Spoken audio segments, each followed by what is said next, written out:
നമസ്കാരം, മലയാളി വാർത്തയിലേക്ക് സ്വാഗതം. തിരുവനന്തപുരം പേരൂർക്കടയിൽ പോലീസും പരാതിക്കാരിയും ചേർന്നുകൊണ്ട് ഒരു സാധാരണ ദളിത് യുവതിയെ അന്യായമായി വ്യാജ മാലമോഷണ കേസിൽ കുടുക്കി പോലീസ് തടവിൽ വെച്ചു. ശേഷം ഒരു രാത്രി മുഴുവൻ പീഡിപ്പിച്ചു. മനുഷ്യ മനസാക്ഷിയെ പോലും ഞെട്ടിച്ച ഒരു സംഭവമായിരുന്നു നഗരഹൃദയത്തിലുണ്ടായത്. എന്നാൽ ഈ സംഭവത്തിൽ ഇപ്പോൾ പോലീസുകാർ കുറ്റക്കാരാണെന്ന് ക്രൈംബ്രാഞ്ച് റിപ്പോർട്ട് പുറത്തു വന്നിരിക്കുകയാണ്. ഈ സാഹചര്യത്തിൽ ആരോപണ വിധേയയായ ബിന്ദു ഇപ്പോൾ സർക്കാരിൽ നിന്നും നഷ്ടപരിഹാരം ആവശ്യപ്പെട്ടുകൊണ്ട് മനുഷ്യാവകാശ കമ്മീഷനെ സമീപിച്ചിരിക്കുകയാണ്. Commission chairperson justice Alexander Thomas case പരിഗണിച്ചപ്പോഴാണ് ബിന്ദു സർക്കാരിൽ നിന്നും നഷ്ടപരിഹാരം ആവശ്യപ്പെട്ടത്. 1 കോടി രൂപ നഷ്ടപരിഹാരം വേണമെന്നും സർക്കാർ ജോലി നൽകണമെന്നുമാണ് ബിന്ദു ആവശ്യപ്പെട്ടിരിക്കുന്നത്.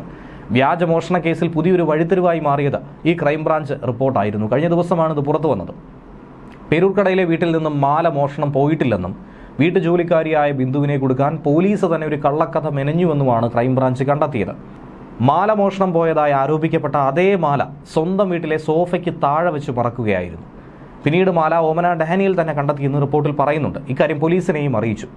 പക്ഷേ മാല വീടിന് പിന്നിലെ ചവറുകൂനയിൽ നിന്നും കണ്ടെത്തിയെന്ന പോലീസിന്റെ വാദം അത് ഉന്നയിച്ചുകൊണ്ട് തന്നെയാണ് ബിന്ദുവിനെ പീഡിപ്പിച്ചത്. അത് തെറ്റാണെന്ന് ക്രൈംബ്രാഞ്ച് തന്നെ കണ്ടെത്തി. പേരൂർക്കട SHO ശിവകുമാർ, ഓമന ഡാനിയൽ എന്നിവർക്കെതിരെ നടപടി വേണമെന്ന് റിപ്പോർട്ടിൽ പറയുന്നു. കൂടാതെ ബിന്ദുവിനെ കസ്റ്റഡിയിലെടുത്ത ഉദ്യോഗസ്ഥർക്കെതിരെ കടുത്ത നടപടി വേണമെന്ന അന്വേഷണ സംഘത്തിന്റെ റിപ്പോർട്ട് മനുഷ്യാവകാശ കമ്മീഷൻ പരിഗണിച്ചിട്ടുമുണ്ട്. തുടർന്ന് ആഭ്യന്തര വകുപ്പ് അഡീഷണൽ ചീഫ് സെക്രട്ടറി, സംസ്ഥാന പോലീസ് മേധാവി, തിരുവനന്തപുരം ജില്ലാ പോലീസ് മേധാവി എന്നിവരെ ഒഫീഷ്യൽ റെസ്പോണ്ടർമാരുമായും ആരോപണ വിധേയനായ SI പ്രദീപിനെയും ASI പ്രസന്നകുമാറിനെയും കണ്ടസ്റ്റിംഗ് റെസ്പോണ്ടർമാരുമായും കമ്മീഷൻ തീരുമാനിച്ചിട്ടുണ്ട്. ഇവർ ബിന്ദുവിന്റെ ആവശ്യം പരിശോധിച്ച് രേഖാമൂലം മറുപടി സമർപ്പിക്കണമെന്ന് കമ്മീഷൻ ആവശ്യപ്പെട്ടു. അതിനിടെ ബിന്ദു തിരുവനന്തപുരം AGM പബ്ലിക് സ്കൂളിൽ പിയൂണായി ഇന്ന് ജോലിയിൽ പ്രവേശിച്ചിട്ടുണ്ട്. പേരൂർക്കട സ്റ്റേഷനിൽ നടന്ന പോലീസ് തിരക്കഥയാണ് ബിന്ദുവിനെ കുടുക്കിയത് എന്ന് അന്വേഷണ റിപ്പോർട്ടിലും പറയുന്നു. സാധാരണ കിടക്കയ്ക്ക് അടിയിലാണ് ഓമന ഡാനിയൽ മാല സൂക്ഷിക്കാറുള്ളത്. പക്ഷേ സംഭവ ദിവസം സോഫയുടെ അടിയിൽ ഓമന മാല വെച്ചു. പിന്നീട് മാല കാണാനില്ലെന്ന് പറഞ്ഞ് പോലീസിൽ പരാതിയും കൊടുത്തു. പിന്നീട് വീട്ടുകാരുടെ അന്വേഷണത്തിൽ സോഫയ്ക്ക് അടിയിൽ നിന്നും മാല കണ്ടെത്തുകയും ചെയ്തു.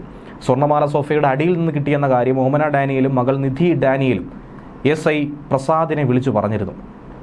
ബിന്ദുവിനെ കസ്റ്റഡിയിലെടുത്ത് ഒരു ദിവസം മുഴുവൻ ചോദ്യം ചെയ്തത് ന്യായീകരിക്കാനായി ചവറുകുനയിൽ നിന്നും മാല കണ്ടെത്തിയെന്ന് പോലീസ് തന്നെ കള്ളക്കഥ മെനഞ്ഞു. ബിന്ദുവിനെതിരെ കേസ് എടുത്തതുകൊണ്ട് മാല കിട്ടിയ കാര്യം പുറത്ത് പറയരുതെന്നാണ് SI ആവശ്യപ്പെട്ടത്. ചവറുകുനയിൽ നിന്നും കിട്ടിയെന്ന് പറയാനും SI പറഞ്ഞു. ഇതിന് പിന്നാലെ ഓമന ഡാനിയൽ മൊഴി നൽകി. കേസില്ലെന്ന് എഴുതി വാങ്ങുകയും ചെയ്തു. ഒരു ഗ്രേഡ് SI എഴുതി തന്ന മൊഴിയിൽ ഒപ്പിടുക മാത്രമാണ് ചെയ്തതെന്നും നിധി ഡാനിയൽ പറയുന്നു. ഗ്രേഡ് SI എഡ്വിനാണ് മൊഴി ഇത് തയ്യാറാക്കിയെന്നും അന്വേഷണ റിപ്പോർട്ടിൽ പറയുന്നു.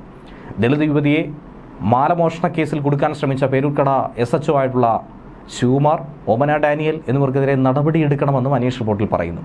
ചുള്ളിമാനൂർ സ്വദേശിനിയായ ബിന്ദുവിനെതിരെ ജോലിക്ക് നിന്ന വീട്ടിൽ നിന്നും സ്വർണ്ണാഭരണം കാണാനില്ല എന്നുള്ള പരാതി അതുതന്നെയാണ് ഈ കേസ് ഇത്രയും ഗുരുതരമാക്കി മാറ്റിയത്. പരാതി നൽകിയതിന് 4 ദിവസം മുൻപ് മാത്രം വീട്ടുജോലിക്കെത്തിയ ബിന്ദുവിനെ പോലീസ് കസ്റ്റഡിയിലെടുത്തു. രാത്രിയിൽ സ്റ്റേഷനിൽ ഇരുത്തി മാനസികമായി പീഡിപ്പിച്ചു. എന്നാൽ തൊട്ടടുത്ത ദിവസം നഷ്ടപ്പെട്ടെന്ന് പറഞ്ഞ സ്വർണം പരാതിക്കാരി തന്നെ വീണ്ടെടുത്തു. ഇതിനു പിന്നാലെ പോലീസ് ബിന്ദുവിനെ വിട്ടയക്കുകയും ചെയ്തു. ന്യൂസ് ഡെസ്ക് മലയാളി വാർത്ത.